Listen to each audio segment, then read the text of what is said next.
Friends, welcome back to my channel. তো বুঝতেই পারছো আমি যেহেতু রেডি, তার মানে আজকে সানডে। তো হ্যাঁ, আমি রেডি হয়ে বসে আছি, রোহিতের জন্য ওয়েট করছি। তো দেখা যাক ও কখন আসে। বেরিয়ে গেছে বাড়ি থেকে, মোটামুটি আর 10-15 মিনিটে বেরিয়ে চলে আসবে।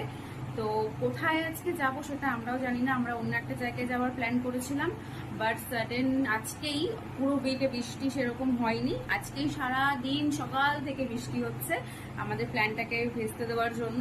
তো যাই হোক, রোহিত রাস্তায় কল করে বলে দিয়েছে যে ওখানে যাওয়া হবে না। তো কোথায় যাওয়া হবে সেটা আমি এখনো জানি না, রোহিত আসলে জানতে আমি পারবো। তারপরে ভিডিওটা এক্সটেন্ড করতে করতে তোমরাও জানতে পারবে। তো দেখতে থাকো, সঙ্গে থাকো। দেখতেই পাচ্ছ তোমরা, পুরো রাস্তা ভিজে, মানে স্যাঁতস্যাঁতে পুরো ওয়েদারটা ছিল। আর মানে তার উপরে যখন মানে এরকম হয় না যে বৃষ্টির কারণে কোনো প্ল্যান যদি ভেস্তে যায়, তাও আবার এরকম দিনে, যেই দিনটার জন্য আমরা মানে দুজনেই পুরো উইক ওয়েট করি যে মানে এত হেভি শিডিউল থেকে একটা দিন রিল্যাক্স করার জন্য কোথাও যাব প্ল্যানিং করে নিয়েছি, আর সেখানে যেতে পারবো না। তার উপরে কোথায় যাব সেটাও ঠিক নেই, আর তার উপরে মাঝে মধ্যেই এই বৃষ্টি। তো খুবই ইরিটেটিং লাগছিল। তার উপরে হচ্ছে এত পরিমাণে জ্যাম ছিল, কেন আমি জানি না। এই সানডে মানে প্রত্যেক সানডে জ্যাম থাকে, বাট এই সানডে এত জ্যাম, মানে আমাদের বালি ব্রিজ থেকে দক্ষিণেশ্বরের সিগন্যালটা ক্রস করতে মিনিমাম 20 মিনিটস লেগেছিল।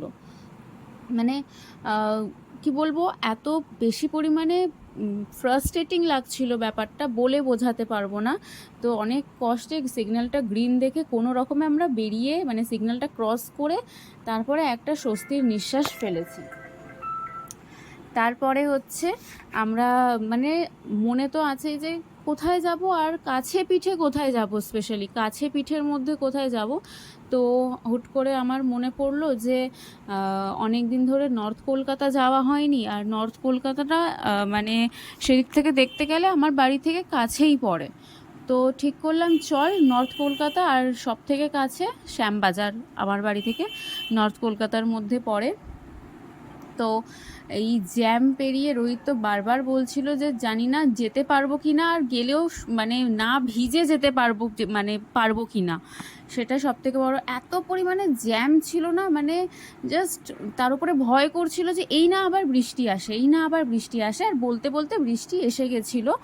মানে আমার বৃষ্টিটা কীরকম ছিল, খুবই ঝিরিঝিরি বৃষ্টি পড়ছিল, ধুলোর মতো যে বৃষ্টিটা হয়। আমার ভাল লাগছিল, কিন্তু রোহিতের বৃষ্টি জিনিসটা মানে ভালো লাগে না, মানে ভিজে যাবে ও, এই জিনিসটা ওর পছন্দ নয়। তো আমার ভালো লাগছিল, আমি এনজয় করছিলাম। আমি বলছিলাম যে আমার তো ভালো লাগছে। বলছে আচ্ছা, আমি মানে ভিজে যাচ্ছি আর তোর ভালো লাগছে। আর পেছনে বসলে তোমরা নিশ্চয়ই জানো অনেকে যে মানে যারা বাইকের পেছনে বসো অতটা মানে ভিজে যায় না, যে ফ্রন্টে বসে যে চালায় সে বেশি ভিজে যায়। তো এবার তোমরা বুঝতে পারছো, আমরা মোড়ের মাথায় শ্যামবাজার 5 মাথার মোড়ে দাঁড়িয়ে আছি। সেখানেও অ্যাজ ইউজুয়াল সিগন্যাল আছে।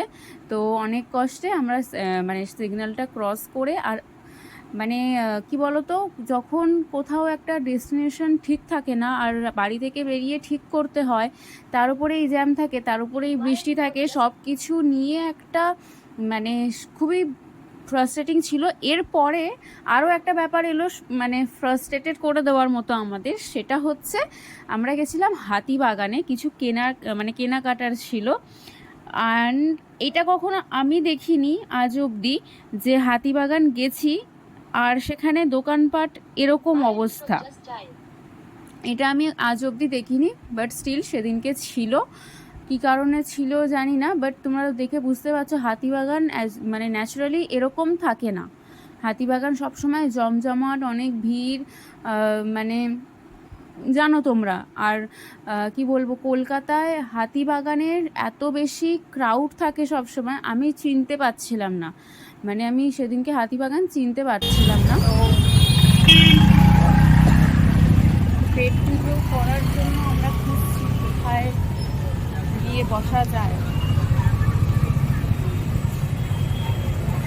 মোটামুটি আমি থ্যাঙ্কফুল যে আমি আমার জিনিসটা পেয়ে গেছি, আর রোহিতও একটা জিনিস কিনতে এসেছিল, ও ওটা পেয়ে গেছে। তো আশাটা বৃথা যায়নি আপাতত। বাকিটা তারপরে দেখা যাবে, তোমরা দেখতে পাবে।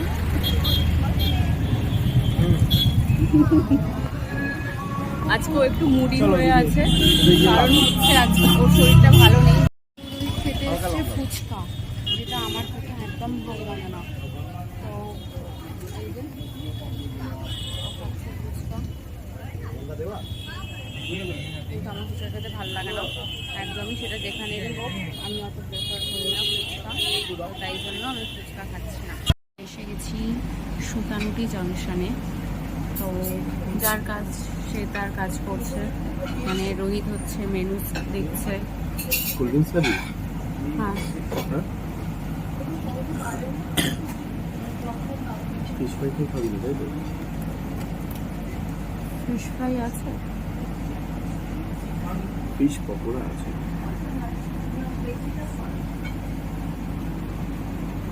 ফিশ ফিশ পকোড়া, তোর যেটা ভালো লাগছে নিয়ে নে। ফিশ পকোড়াটা কেমন হবে বলে কি হবে? তোর যেটা ভালো লাগছে নিয়ে নে, বাট ওই চাউমিন ওই সব টাইপের জিনিস নিস না।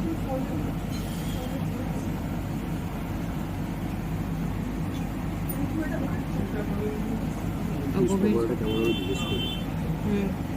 গভীর চিন্তা ভাবনার মধ্যে এখন আমরা আছি যে কি খাওয়া যায়। চিন্তা করতে করতে জল খেয়ে নিয়েছে, উল্টে ওর কিন্তু ফুচকা খাওয়া হয়ে গেছে, আমার কিছু খাওয়া হয়নি। কিন্তু তাও আজকে আমি ওর উপরেই, মানে রোজই ছেড়ে দিই ওর উপরে, আজকে দিনটা স্পেশালি ছেড়ে দিচ্ছি, কারণ হচ্ছে ওর শরীরটা ভালো নেই, ওর মুখে যেটা ভালো লাগবে সেটাই খাবে।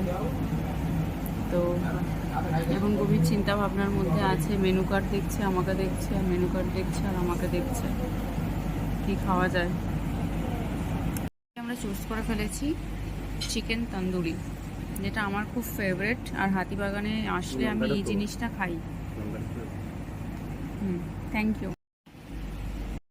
খেতে শুরু করে দিয়েছে। কেমন?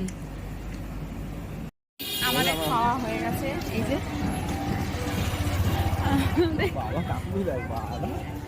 এবার বাড়ির থেকে রওনা দিচ্ছি। আবার জ্যাম সিগনালে দাঁড়িয়েছি, সরি জ্যাম না, আবার সিগনালে দাঁড়িয়ে পড়েছি।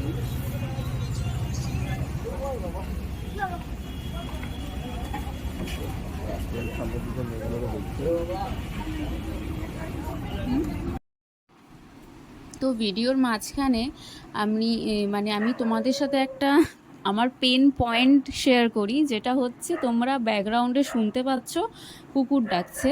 কিন্তু আমি যখনই দেখেছি, আমি ভিডিওতে ভয়েস ওভার দিতে বসি, যত গাড়ি, যত রাজ্যের গাড়ি তখনই আমার বাড়ির নিচ থেকে যায়, যত মানে বেল, সাইকেলের বলো, গাড়ির হর্ন, কুকুরের আওয়াজ, সব কিছু তখনই হয়, কেন জানি না। তো যাই হোক, আবার ভিডিওতে ফিরে আসি। তো আমরা ফিরছিলাম হচ্ছে সাউথ নর্থ কলকাতার দিকে আমরা গেছিলাম শ্যামবাজারে। তো শ্যামবাজার থেকে আমরা কুমোরটুলির ওই দিকটা থেকে ফিরছিলাম। আর খুব সুন্দর আমার এই পার্টটা হচ্ছে, আমি ভাবিনি এই পার্টটা করব। তোমরা দেখতে পাচ্ছ চাঁদটা এত সুন্দর লাগছিল, আর এই টাইমে মানে আকাশের সত্যি মানে প্রকৃতির নিজস্ব রূপ কখন। আবার বাড়ির